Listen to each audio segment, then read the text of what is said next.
Okay, let's combine everything we know about normal distributions, standard normal distributions, and z-scores to answer this question. If scores from a geography test are normally distributed with a mean of 78 and a standard deviation of 8, find the probability of getting a mark between 58 and 90. Now, I don't know why we want to find the probability of getting a mark between those two scores, but we should be able to do it quite simply. Now, I find a sketch is always handy.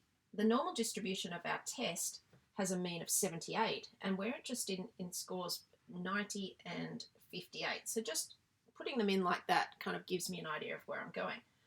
What I want to do though is compare it to the normal distribution, which has its mean at 0.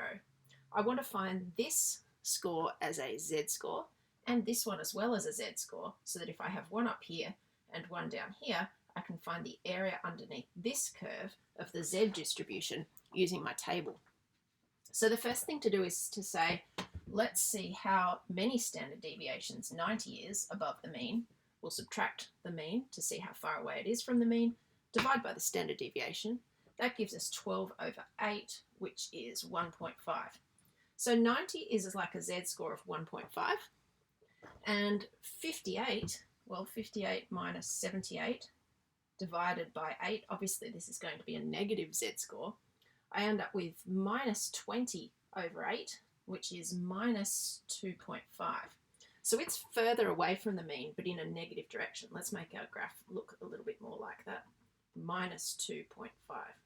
Now, this little sketch is going to help me a lot. What I need to do now is to look up some probabilities on my table.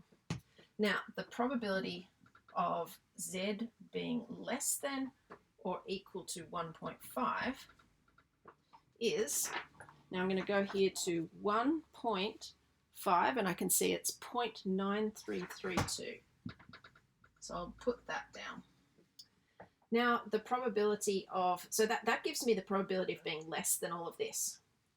So that's great. Now all I need to do is subtract this area that is going to be down here in the bottom tail, because this is the part that I don't want.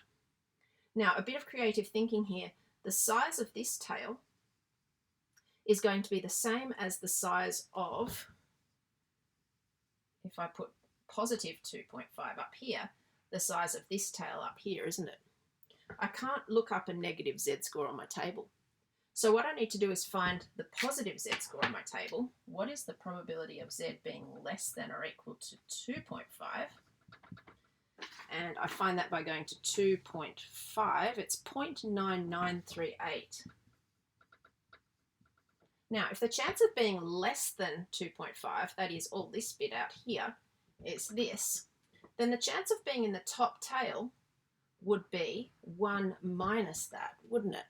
And the chance of being in the very bottom tail is going to be the exact same because of symmetry.